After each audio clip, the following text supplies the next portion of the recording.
Hi friends, welcome to Mugil's world. எல்லோரும் எப்படி இருக்கீங்க? ஹெல்த்தியாக ஹாப்பியாக இருப்பீங்கன்னு நம்புகிறேன். இன்றைக்கி vlog பார்த்தீங்கன்னா என்னோடய ஃபுல் டே ரொட்டீன் தான். இன்றைக்கி மார்னிங்கே லஞ்ச் ஒர்க்கையும் முடிச்சிட்டேன். குருமா தான் வச்சுருந்தேன், முட்டை குருமா. அதுக்கு ஒரு முட்டையை தண்ணியில் வேக வச்சாச்சு. மசாலா பொருள்லாம் அரைச்சி தான் சேர்க்க போகிறோம். அதுக்கு என்னென்ன சேர்க்கலான்னு பார்த்தீங்கன்னா, ஒரு கடாயில் எண்ணெய் விட்டு 1 டேபிள் ஸ்பூன் மிளகு, ஜீரகம், சோம்பு, அதுக்கப்புறம் பார்த்திங்கன்னா 2 கிராம்பு, ஒரு சின்ன துண்டு பட்டை சேர்த்து நல்லா வறுத்த பின்னாடி ஒரு 10-15 சின்ன வெங்காயம் சேர்த்துக்கோங்க. இது கூடயே நான் 2 துண்டு இஞ்சி, அப்புறம் 5-6 பல் பூண்டும் சேர்த்துக்கிறேன். உங்களுக்கு பேஸ்ட்டாக இருக்குது, இஞ்சி பூண்டு பேஸ்ட் இருக்குன்னா நீங்கள் தாராளமாக அதை சேர்த்துக்கலாம். ஆனால் இந்த மாதிரி சேர்த்திங்கன்னா இன்னும் கொஞ்சம் நல்லா ஃப்ளேவர்ஃபுல்லாக இருக்கும், நல்லா டேஸ்ட்டு. இன்னும் அதாவது பேஸ்ட்டை காட்டிலும் நம்ம ராவாக வதக்கி சேர்க்குறது அது ஒரு டேஸ்ட்டாக இருக்கும். இது வதங்கிக்கிட்டு இருக்கும்போதே நான் ஒரு கை அளவுக்கு கருவேப்பிலையும் சேர்த்து நல்லா வதக்கி எடுத்துக்கிறேன். மேக்ஸிமம் ஆஃப் த கிட்ஸ் கருவேப்பிலை எடுத்து போட்டுருவாங்க, சாப்பிட மாட்டாங்க. இந்த மாதிரி அரைச்சி நம்ம சேர்த்துக்கிட்டோம்னா அது பெனிஃபிட்டும் நம்மளுக்கு கிடைக்கும். இது கூடயே ஒரு 2 தக்காளி, நல்ல பழுத்த தக்காளியாக கட் பண்ணி நான் சேர்த்துக்கிறேன். கொஞ்சமாக உப்பு போட்டு வதக்கணும்னா வேகமாகவே வதங்கிரும். தக்காளி நல்லா வதங்கினதுக்கப்புறம் நம்ம மசாலா பொருட்கள் சேர்த்துக்கிடலாம். 1/4 டீஸ்பூன் மஞ்சள் தூள், 1 டேபிள் ஸ்பூன் மிளகாத்தூள் சேர்த்துக்கோங்க. உங்களுக்கு காஷ்மீரி தூள் இருந்தாலும் சேர்த்துக்கிடலாம். நான் சாதாரண மிளகாத்தூள் தான் சேர்த்துக்கிறேன். 1/4 teaspoon garam masala, 1/2 table spoon மல்லித்தூள் சேர்த்துக்கிறேன். இது கூடயே நம்ம வீட்டில் மசாலா பொடி அரைச்சி வச்சுருப்போம்ல, அந்த இதில் நான் 2 டேபிள் ஸ்பூன் சேர்த்துக்கிறேன். உங்கள்கிட்ட சாம்பார் பொடி இருந்தால் கூட அதை சேர்த்துக்கோங்க. ஒரு 1/4 மூடி தேங்காய், இதெல்லாம் நல்லா வதங்கி ஆற விட்டு நம்ம அரைச்சி எடுத்து வச்சுக்கிடலாம். இது இந்த பேஸ்ட் நல்லா ஆறுனதுக்கப்புறம் அரைச்சிங்கன்னா நல்ல டேஸ்ட் இன்னும் கொடுக்கும். இந்த சைடு ஒரு கடாயில் எண்ணெய் விட்டு கடுகு, உளுந்தம் பருப்பு பொரிஞ்ச பின்னாடி சின்ன வெங்காயம், நான் இந்த மாதிரி ஒரு 5-6 பல் சின்ன வெங்காயம் கட் பண்ணியிருக்கேன். அது கூடயே கருவேப்பிலை சேர்த்து நல்லா வதங்கி வரட்டும். வெங்காயம் இந்த அளவுக்கு கண்ணாடி பதம் வந்ததுக்கப்புறம் நம்ம ஆல்ரெடி அரைச்சி வச்சுருக்க பேஸ்ட்டை சேர்த்துக்கலாம். இந்த ஜாரை கழுவி அந்த தண்ணியை சேர்த்துக்கிறேன். இதுக்கு தேவையான அளவுக்கு நான் உப்பு சேர்த்துக்கிறேன். நம்ம வேக வச்சு ஆல்ரெடி எடுத்து வச்சுருக்க முட்டையை அதை நைஃப்பில் சைடில் மட்டும் லைட்டாக கீரல் போட்டு அந்த முட்டையும் இது கூடயே சேர்த்துக்கிறேன். இதை நல்லா பாயில் ஆகி வரட்டும். நல்லா மூடி போட்டு ஒரு 10-15 நிமிஷம் விட்டிங்கனாவே நம்மளோட முட்டை குருமா ரெடி ஆயிரும். ஃபைனல் டச்சாக கொத்தமல்லி சேர்த்துக்கலாம். இந்த அளவுக்கு பார்த்தீங்கன்னா சைடில் எண்ணெய் பிரிஞ்சிருக்கு பாருங்கள். இந்த அளவுக்கு வந்தோன்னா நம்ம குருமா ரெடி. துருவனுக்கு லஞ்சுக்கு பேக் பண்ணியிருக்கேன். இதுதான் இன்றைக்கி லஞ்ச் அவனுக்கு பேக் பண்ணது.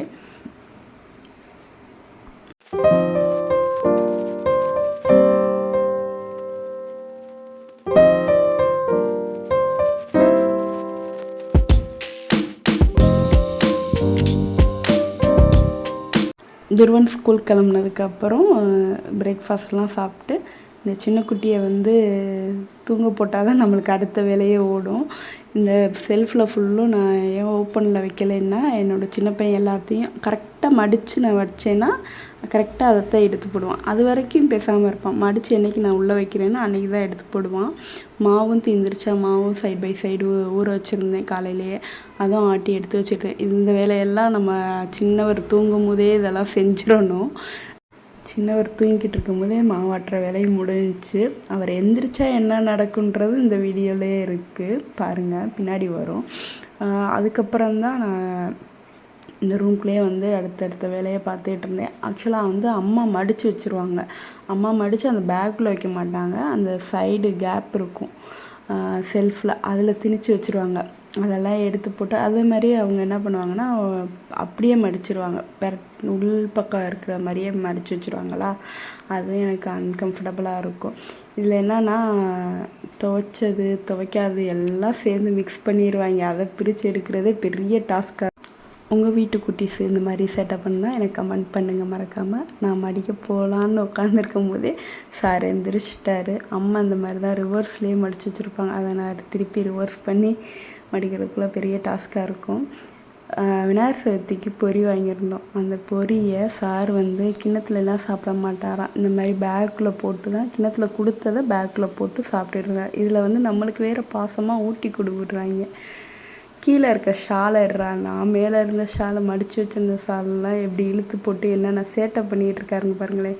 இவனோட இதுதான், இவன் எந்திரிச்சிட்டான்னா இவன் எந்திரிக்கிறதுக்குள்ளே நம்ம வேலை பார்த்துடணும். வேலை பார்க்கலன்னா இந்த மாதிரி தான் நம்மளுக்கு பெரிய டாஸ்க்காக இருக்கும். ஒரு வேலைக்கு 2 வேலை ஆக்கிடுவாங்க. இந்த மாதிரி யார் யார் குட்டீஸுங்கெல்லாம் பண்ணுறாங்கன்னு பாருங்கள். இது பத்தாதுக்குன்னு வீட்டில் இருக்க பாத்திரம் எல்லாத்தையும் தூக்கிட்டு வந்து விளாண்டுட்ருக்காரு. இதோட ஹைலைட்டே ஒரு குட்டி சேர் வாங்கியிருப்போம். அந்த சேரை தலையில் வச்சு எப்படி அது விழுகும் திருப்பி எடுத்து வைப்பார். இதெல்லாம் பரவாயில்ல. அந்த சேரை கீழே போட்டு ஒரு நாள் உட்கார போயிட்டான். ஒரு நாள் உட்காந்து இருந்திருந்தான். இந்த மாதிரியெல்லாம் பண்ணிகிட்டு இருந்தார். ஈவினிங் போய் அண்ணனை கூப்பிட்டு ஸ்கூலுக்கு போயாச்சு. இந்த வாட்டர் பாட்டில் வாங்கியிருந்தேங்க. அதை வந்து ஒரு வீடியோ எடுப்போம் அப்படின்னா அவர் என்ன பண்ணிகிட்ருக்காருன்னு பாருங்களேன். ஆக்சுவலாக இது ரொம்ப நாள் வாங்கணுன்னுட்டு இருந்தேன். ஆக்சுவலாக என் நாத்தனார் பொண்ணு கேட்டிருந்தா, அந்த மாதிரி எனக்கு வாட்டர் பாட்டில் வேணும் அப்படின்னு. சரி, இந்த வாட்டர் பாட்டில் வேணும்னால இதுதான் சாக்குன்ட்டு நானும் அதை சேர்த்து போட்டேன் ஆர்டரை. இதில் ஸ்டிக்கர்லாம் கொடுத்துருந்தாங்க. இது நம்ம ஓட்டினோம்னா சைல்டிஷ்டாக இருக்கும், அதனால் அவளுக்கே கொடுத்துடலாம் அப்படின்ட்டு அவளோடது வாட்டர் பாட்டிலில் போட்டாச்சு. ரொம்ப நாள் வந்து இது வாங்குவோமா வேணாமான்னு ஒரு யோசனையில் இருந்தேன். ஏன்னா என் பசங்க அப்படி போட்டு உடச்சிருவாங்க. இப்போயுமே இந்த இதை கொடுத்து இது எனக்கு வேணும், இந்த 2 லிட்டரு ஸ்கூலுக்கு எட்டு போகணுமா. அவர் எப்படி கொடுக்குற 1 லிட்டர்லேயே குடிக்க மாட்டேன்றான். இதில் வந்து நல்லா அந்த டைமிங் எல்லாம் போட்டிருந்தாங்க. ஆக்சுவலாக அந்த டைமிங் படி நம்ம குடிக்கிறோமோ குடிக்கலையோ இதை ஃபில் பண்ணி வச்சோம்னா குடிப்போம் அப்படின்ற ஒரு மித்தில் வாங்கியிருக்கேன். கோட்ஸ் எல்லாம் எழுதியிருந்தாங்க. அப்புறம் இது வந்து 300 ml. நம்ம எங்கேயாவது கடைக்கு இந்த மாதிரி ஷாப்பிங் போனோம்னா இந்த ஒரு சின்ன ஹேண்ட்பேக்கில் போட்டு எடுத்துகிட்டு போகிற அளவுக்கு நல்லா சிம்பிளாக இருந்தது. இல்லை நம்ம கையிலேயே பிடிச்சிட்டு போகலாம், அந்த அளவுக்கு தான் இருந்தது. இது ஆக்சுவலாக வந்து அந்த பெரிய பாட்டில் மிடில் பாட்டில் இருக்குல்ல அந்த சைஸ் வரும்னு நினச்சேன். அதோட சின்னதாக தான் வந்தது. பாருங்கள், இது பண்ணுற வேலையை வாய்க்குள்ள போட்டு. இது 900 ml 1 லிட்டர் பாட்டில் தான் கேட்டால். ஆக்சுவலாக அது வந்து 2 லிட்டர் 900 ml 300 ml இந்த மாதிரி தான் வருது. இதுலேயே நான் அந்த ஸ்டிக்கரும் கொடுத்துட்டேன். இது பார்த்திங்கன்னா சைடில் இந்த மாதிரி கையில் பிடிச்சிட்டு போகிற மாதிரிக்கும் நல்லா சூப்பராக இருந்தது. லாக் டைப் தான், நம்ம ப்ரெஷ் பண்ணோம்னா ஓப்பன் பண்ணிக்கலாம். சிப்பர் தான். இது வந்து குட்டீஸுங்களுக்கு அப்புறம் இந்த ஸ்கூல் போகிற கிட்ஸ்க்கெல்லாம் கொஞ்சம் நல்லாவே இருக்கும். சரி, ரொம்ப நாள் வாங்குவோம் அப்படின்ட்டு பிளானு. இதுலேயே நான் வாங்கிட்டேன். அப்புறம் இன்னொன்று முக்கியமாக குழந்தைங்க இருக்க வீட்டில் இது ரொம்ப ரொம்ப ரொம்ப மஸ்ட்டுங்க. என் பையன் இப்போ என்னென்னா கரெக்டாக அந்த டோரை லாக் பண்ணுற அளவுக்கு வந்துட்டார். டோரை க்ளோஸ் பண்ணி அந்த நாப் இருக்குல்ல அந்த நாபெல்லாம் லாக் பண்ணுறதுக்கு ட்ரை பண்ணுறான். சரி, இது சேஃப் இல்லை அப்படின்றதுனால தான் வந்து இந்த இது வாங்கியிருந்தேன். நம்ம இந்த இதில் வந்து 4 பீஸ் வருது. இன்னொன்று கையில் எடுத்துகிட்டு தரமாட்டின்ட்டார். இந்த மாதிரி நம்ம அந்த டோரோட சைடில் வந்து மாட்டிட்டோம்னா க்ளோஸ் ஆகாது, ஃபுல்லாக போய் க்ளோஸ் ஆகாது, கொஞ்சம் ஓப்பன் இருக்கும். இது கொஞ்சம் சேஃபாக எனக்கு தோணுச்சு. அதனால தான் இது வாங்கியிருக்கேன். பெஸ்ட்டு குழந்தைங்க இருக்க வீட்டில் இந்த மாதிரி லாக் வந்து கீழே இருக்குன்னா நீங்கள் இந்த மாதிரி ப்ராடக்ட் வாங்கிக்கோங்க. இதோட லிங்க்கு எல்லாத்தையும் நான் டிஸ்கிரிப்ஷனில் கொடுக்குறேன். மீஷோவில் தான் வாங்கியிருந்தேன். இதை வந்து உங்களுக்கு நான் கீழே டிஸ்கிரிப்ஷனில் வந்து இதோட டீட்டெயில் கொடுக்குறேன். அது பார்த்திங்களா, கரெக்டாக அந்த லாக்கை போய் மாட்டுவான். இவ்வளோ கேப் இருக்குது, நல்லாவே கேப் இருக்குது. நம்ம எவ்வளோ தான் ப்ரெஷ் பண்ணாலும் உள்ளே போய் அது கீழே விழுகலை. அந்தளவுக்கு சேஃபாக தான் இருக்குது. சைடில் பாருங்களேன் ஓப்பனிங்.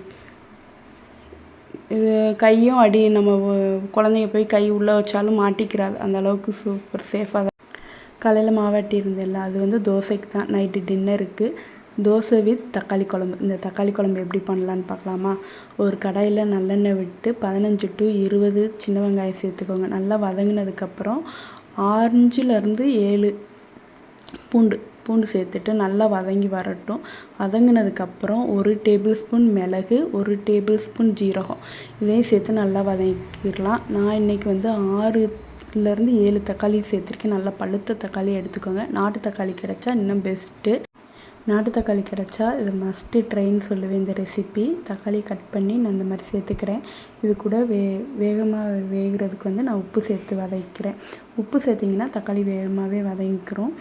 ஒரு கைப்பிடி அளவுக்கு நான் தேங்காய் துருவல் சேர்த்துக்கிறேன். இதெல்லாம் சேர்ந்து நல்லா வதங்கி வரட்டும். இது கூடயே வந்து நம்ம மசாலா சேர்க்க போகிறோம். 1/4 டீஸ்பூன் மஞ்சள் தூள், 2 டேபிள் ஸ்பூன் மல்லித்தூள். இது நல்லா வதங்கி வரட்டும். மல்லி நல்லா வதங்கினதுக்கப்புறம் அதுக்கப்புறம் தான் நம்ம மிளகாத்தூள் சேர்க்க போகிறோம். 2 டேபிள் ஸ்பூன் மிளகாத்தூள் சேர்த்துக்கலாம். இதுவும் நல்லா வதங்கி வரட்டும். குழம்போ சட்னியோ அந்த மாதிரி வதக்கி விட்டு வைக்கிறீங்கன்னா இந்த வதக்குனது வந்து நல்லா ஆறுனதுக்கப்புறம் அரைங்க. அதோட சூடு குறைஞ்சதுக்கப்புறம் நீங்கள் அரைச்சி வச்சிங்கன்னா அதோட டேஸ்ட் நல்லாயிருக்கும். இன்னொரு பேனில் எண்ணெய் விட்டு கடுகு உளுந்தம்பருப்பு சேர்த்து பொரியவும், கொஞ்சமாக வெந்தயம். இதுக்கு வந்து நம்ம வெங்காயமோ கருவேப்பிலையோ எதுவுமே சேர்க்கல. கருவேப்பிலை இருந்தால் சேர்த்துக்கோங்க, நான் சேர்க்கலை. வெந்தயம் சேர்த்து நல்லா பொரிஞ்சதுக்கப்புறம் நம்ம ஆல்ரெடி அரைச்சி வச்சுருக்கோம்ல பேஸ்ட்டு, அதை சேர்த்து மிக்ஸ் பண்ணிக்கலாம். இந்த அரைச்ச இதை சேர்த்துட்டு இது கூடயே தேவையான அளவுக்கு தண்ணி விட்டு சேர்த்து நல்லா கொதித்து வரட்டும். கொதித்து வந்தோடனே கொத்தமல்லி இருந்தால் கொத்தமல்லி சேர்த்துக்கோங்க. தோசை இட்லிக்கு சூப்பர் காம்பினேஷன், மஸ்ட்டு ட்ரை பண்ணிவிட்டு எனக்கு கமெண்ட் பண்ணுங்கள். இதுக்கிடையிலேயே என்னோடய வாஷிங் மிஷினும் முடிஞ்சிச்சு. என் பையன் எனக்கு துணைக்கு வராரு. பின்னாடி கரடி இருக்குதுன்னு நாங்கள் சொல்லியிருக்கோம், அதனால் எனக்கு துணைக்கு வராரு. ஓகேங்க, இந்த விலாக் இதோட முடியுது. இந்த விலாக் உங்களுக்கு பிடிச்சிருக்குன்னு தோணுச்சுன்னா லைக் அண்ட் சப்ஸ்கிரைப் பண்ணுங்கள். கண்டிப்பாக உங்கள் ஃப்ரெண்ட்ஸ் அண்ட் ஃபேமிலிக்கு ஷேர் பண்ணுங்கள். இன்னொரு இன்ட்ரெஸ்டிங்கான வீடியோவில் மறுபடியும் உங்களை சந்திக்கலாம். தேங்க்யூ ஃபார் வாட்சிங் ஃப்ரெண்ட்ஸ். Bye bye.